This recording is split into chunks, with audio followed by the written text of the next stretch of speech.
ఇక్కడ ఆ విధంగా మనం ఇక్కడ ఆ యంత్రాన్ని పేర్చుకున్నాం.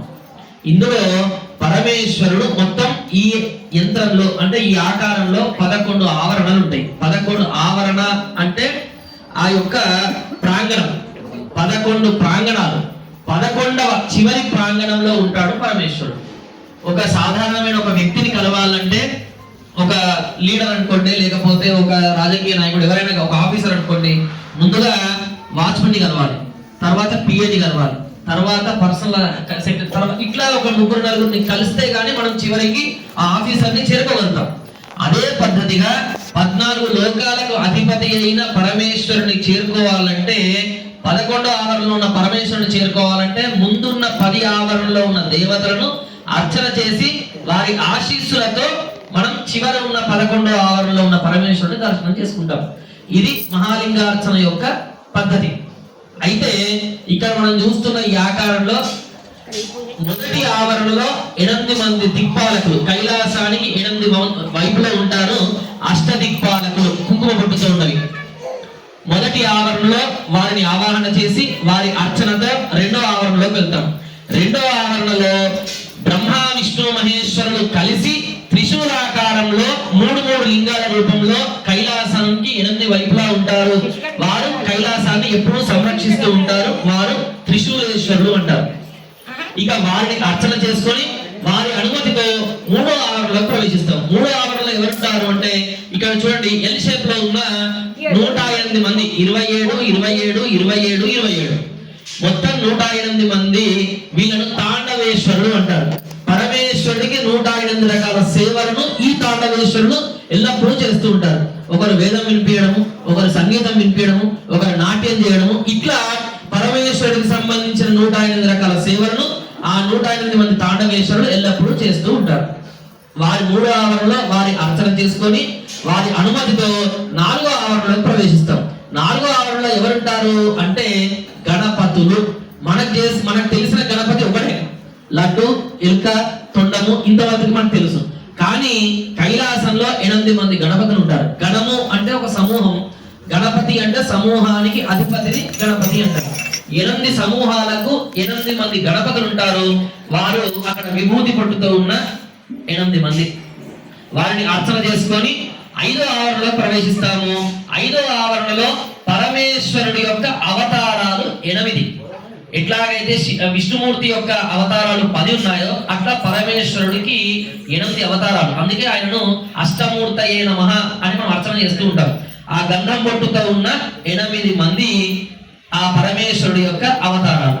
5వ ఆవరణలో వారిని అర్చన చేసుకొని 6వ ఆవరణలోకి ప్రవేశిస్తాం. శంకరుడు, శివుడు, రుద్రుడు, సాంబశివుడు ఇవన్నీ ఒకటే అనుకుంటాం పేర్లు. కానీ పరమేశ్వరుడు ఆ సందర్భంలో ఎలా ఉంటాడో దాన్ని బట్టి వచ్చిన పేర్లు. మనకు వరాలు ఇచ్చేటప్పుడు శంకరుడు, అమ్మవారితో కలిసి ఉన్నప్పుడు సాంబశివుడు, దాని తర్వాత కోపంగా ఉన్నప్పుడు రుద్రుడు. అట్లా పరమేశ్వరుడి యొక్క రుద్ర స్వరూపాలు 11. ఆ యొక్క 11 రుద్ర స్వరూపాలు ఇక్కడ సోమసూత్రం దగ్గర విభూతి పొట్టుతో ఉన్న 11 మంది రుద్రావతారాలు. వీరిని ఏకాదశ రుద్రులు అంటారు. ఆ ఏకాదశ రుద్రులను 6వ ఆవరణలో అర్చన చేసుకొని 7వ ఆవరణలోకి ప్రవేశిస్తారు. 7వ ఆవరణలో ఎవరుంటారు అంటే, పరమేశ్వరుడికి మన శివలింగాన్ని చూస్తే ముఖమేమి కనిపించదు. కానీ పశుపతినాథునికి ఎన్ని ముఖాలు ఉంటాయి? 5 ముఖాలు ఉంటాయి. కానీ ఒక్కొక్క ముఖం వెనక ఇంకో 4 ముఖాలు, మొత్తం పరమేశ్వరుడికి 25 ముఖాలతో ప్రకాశిస్తూ ఉంటాడు.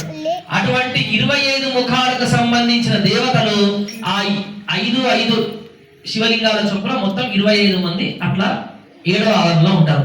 వారిని అర్చన చేసుకొని వారు అనుమతితో 8వ ఆవరణలోకి ప్రవేశిస్తాం. 8వ ఆవరణలో ఎవరుంటారు అంటే, శివుడి యొక్క తారక మంత్రం ఓం నమ శివాయ, ఈ 6 అక్షరాలకు సంబంధించిన 6 దేవతలు ఉంటారు. వారిని అర్చన చేసుకొని ఇక 9వ ఆవరణలోకి ప్రవేశిస్తాం. 9వ ఆవరణలో ఒకే ఒక లింగ స్వరూపంగా ఉంటాడు దక్షిణామూర్తి. మనం ఎందుకు పుట్టినాము, మనము చేయవలసిన పని ఏమిటి, ఈ ప్రపంచంలో ప్రతి అక్షరం ఏదైతే ఏ భాషైనా కానివ్వండి, ప్రతి అక్షరము ఒక మంత్రంలో ఏదో ఒక మంత్రంలో ఉంటుంది. ఈ భూమి మీద పుట్టిన ప్రతి చెట్టు ఏదో ఒక ఔషధ గుణాలు కలిగి ఉంటాయి. అలాగే ఈ భూమి మీద పుట్టిన ప్రతి మానవుడు, అటు స్త్రీ కానివ్వండి పురుషుడు కానివ్వండి, ఏదో ఒక కారణంతో మాత్రమే భూమి మీదకి జన్మిస్తాడు, భూమి మీదకి వస్తాడు. ఆ కారణం ఏమిటి తెలుసుకున్నవాడు కారణ జన్ముడు అవుతాడు. చరిత్రలో ఒక పేజీ లాగా నిలిచిపోతాడు, లేదా ఎన్నో పేజీలలో ఒకటిలాగా వెళ్తుంది. ఎలా తెలుస్తుంది అంటే ఆ దక్షిణామూర్తి యొక్క అనుగ్రహం ఉంటేనే మనము ఏ కారణంతో పుట్టినామో ఆ కారణం తెలుస్తుంది. మనకు బుద్ధిని, జ్ఞానాన్ని, వైరాగ్యాన్ని అనుగ్రహించేవాడు 9వ ఆవరణలో ఉంటే దక్షిణామూర్తి. ఆయన అనుమతితో 10వ ఆవరణలో ప్రవేశిస్తాం. 10వ ఆవరణలో అక్కడ గంధం బొట్టుతో ఉన్నది చూడండి, 135 లింగాలు. అది ఆ 135 లింగాలతో ఉన్నది మహాత్రిపుర సుందరి దేవి, అంటే అమ్మవారి స్వరూపం.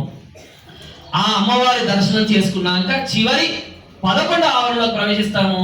అక్కడ 25 లింగాల రూపంలో విభూతి పొట్టుతో ఉన్న పరమేశ్వరుని మనం చేరుకుంటాం. ఇలా 11వ ఆవరణలో ఉన్న పరమేశ్వరుని అర్చన చేసుకున్నాక పూజ యొక్క ఫలితాన్ని ఇచ్చేవాడు 7 దేవతలు ఉంటారు. వారు అక్కడ గంధం పొట్టుతో ఉన్న సోమసూత్రం కింద ఉన్న దేవతలు. అంతశ్చండీశ్వరుడు, వృషధ్వజుడు, నందీశ్వరుడు, చిత్రుడు, చిత్రగుప్తుడు, యమధర్మరాజు, బహిశ్చండికేశ్వరుడు. ఈ 7 దేవతలు అక్కడ సోమసూత్రం కింద ఉంటారు. అందుకే మీరు గమనిస్తే శివుడికి పైన అభిషేకం చేస్తాము, చుట్టుపక్కల ఎక్కడ పడ్డా మనం నీళ్లు తీసుకోము. కరెక్ట్ గా సోమసూత్రం కింద మాత్రమే ఆ నీళ్లను తీర్థంగా తాగడమో, నెత్తిని చల్లుకోవడమో చేస్తాం. ఎందుకు?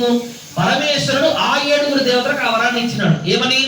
ఈ పూజ యొక్క ఫలితాన్ని మీ ద్వారా ఎవరైతే తీసుకుంటారో వారికే పూజ యొక్క పూర్తి ఫలితాన్ని ఇచ్చేలాగా పరమేశ్వరుడు ఆ 7 వరం ఇచ్చింది. అందుకే ఆ 7 ఆ సోమసూత్రం దగ్గర ఉంటారు కాబట్టి వారి ద్వారా వచ్చిన తీర్థాన్ని మాత్రమే మనం తీసుకుంటాం. ఇలా 11వ ఆవరణలో ఉన్న దేవతలను, తర్వాత ఆ 7 పూజ యొక్క ఫలితాన్ని ఇచ్చే దేవతలను అర్చన చేసుకుంటాం. ఇది మహాలింగ అర్చన యొక్క పూర్తి స్వరూపం. అయితే ప్రతి మానవుడు, ఈ భూమి మీద జన్మించిన ప్రతి మానవుడు కూడా ఉదయాన్నే లేచి పుట్టమట్టితో ఒక శివలింగం చేసి దాన్ని అర్చన చేసి నీళ్ళలో వేసేసేయాలి. ఇలా ప్రతి మానవుడు చేయాలి. కానీ మనకు ఇప్పుడు ఉన్న ఈ పరువుల జీవితంలో మనం చేయలేం కాబట్టి ఇందులో మొత్తం 366 లింగాలు ఉంటాయి. 366 లింగాలతో ఉన్న ఈ మహాలింగార్చన సంవత్సరంలో ఒక్కసారి చేస్తే చాలు. సంవత్సరానికి 365 లింగాలు రోజులు ఉంటాయి కాబట్టి సంవత్సరం మొత్తం రోజుకు ఒక శివలింగాన్ని చేస్తే ఎంత ఫలితం కలుగుతుందో సంవత్సరంలో ఒక్కసారి చేస్తే ఈ పూజను అంత ఫలితం మనకు పరమేశ్వరుడు అనుగ్రహిస్తూ ఉన్నాడు. ఇక మరి అయ్యగారు పుట్టమట్టుతో ఎందుకు చేసినారు? బంగారంతో అయితే ఇంకా బాగుంటది కదా, లేదా స్ఫటికాలతో బాగుంటుంది కదా అంటే ప్రతి యుగానికి ఒక ధర్మం ఉంటుంది. ఈ యుగంలో కృతం రత్నమయం దేవం, త్రేతాయాం హేమ సంభవం, ద్వాపరం పారదం శ్రేష్టం, కలవు పార్థన పూజనం. కృతయుగంలో అంటే రాముడి కన్నా ముందు ఉన్న యుగాలలో రత్నాలతో చేసిన శివలింగానికి అర్చన చేస్తే ఫలితం ఉండేది. తర్వాత త్రేతాయాం హేమ సంభవం, రాముడున్న త్రేతాయుగంలో బంగారంతో చేసిన శివలింగానికి అర్చన చేస్తే విశేషమైన ఫలితం ఉండేది. తర్వాత ద్వాపరం పారదం శ్రేష్టం, ద్వాపర యుగం అంటే శ్రీకృష్ణుడు ఉన్న యుగంలో పాదరసంతో చేసిన శివలింగానికి అర్చన చేస్తే విశేషమైన ఫలితం ఉండేది. మరి ఇప్పుడు కలవు పార్థివ పూజనం, కలియుగంలో పుట్టమట్టితో చేసిన శివలింగానికి అర్చన చేస్తేనే వజ్రాలతో ఉన్న శివలింగం కన్నా, బంగార శివలింగం కన్నా పుట్టమట్టికి చేసిన శివలింగానికే విశేషమైన ప్రాధాన్యత ఉంది అని శాస్త్రకారులు చెప్తున్నారు. మరి పుట్టమట్టిని ఎందుకు ఎంచుకున్నారు అంటే సాధారణంగా పుట్టల్లో ఏముంటాయి? పాములు ఉంటాయి. కానీ పుట్టలు ఏమి పెడతాయి? చీమలు పెడతాయి. చీమలు పెట్టిన పుట్టల్లో పాములు వచ్చుంటాయి. కానీ ఆ చీమలు ఒక్కొక్క మట్టి రేణు ఎక్కడ తీసుకొని వెళ్తాయంటే ఏ జంతువు కానీ ఏ మానవుడు కానీ తొక్కని ప్రదేశం నుంచి మాత్రమే ఆ చీమ ఒక్కొక్క మట్టి రేణు తీసుకొని వెళ్ళి పుట్టలు పెడతాయి. ఏ మానవుడు ఏ జంతువు ఎవరి పాదం మోపని ఆ మట్టి కాబట్టి ఆ మట్టికి అంత శ్రేష్టం ఉన్నది. కాబట్టి యాదాద్రి లక్ష్మీనరసింహ స్వామి వారి సన్నిధి, పైగా సూర్యుడికి ఇష్టమైన తిథి, వారము, నక్షత్రం, పైగా ధనుర్మాసం. శివుడు ఎవరిని అర్చిస్తుంటాడు ఎప్పుడు అంటే కళ్ళు మూసుకొని విష్ణుమూర్తిని అర్చన చేస్తుంటాడు. మరి విష్ణుమూర్తి కళ్ళు మూసుకొని ఎవరిని ధ్యానం చేస్తుంటాడు అంటే శివుడిని ధ్యానం చేస్తుంటాడు. ఇక్కడ శివుడిని అర్చన చేస్తే స్వామివారు సంతోషపడతాడు. స్వామివారికి ఇందాక సుదర్శనోహం అయింది కాబట్టి పరమేశ్వరుడు సంతోషపడుతుంటాడు. కాబట్టి ఇద్దరికి సంబంధించిన కార్యక్రమాన్ని మనం చేస్తున్నాము. అది కూడా ఇద్దరికి సంబంధించిన స్వామివారి అయ్యప్ప సన్నిధిలో. అందుకే ఆయన అయ్య అప్ప. ఇటు అయ్య అప్ప అంటే ఈ ఇద్దరికి పుట్టినవాడు. అటు శివుడికి విష్ణుమూర్తికి పుట్టినవాడు కాబట్టి ఆయనకు అయ్యప్ప అన్న పేరు వచ్చింది. కాబట్టి అటువంటి గొప్ప సన్నిధిలో ఇవాళ మనం చేస్తున్నాము.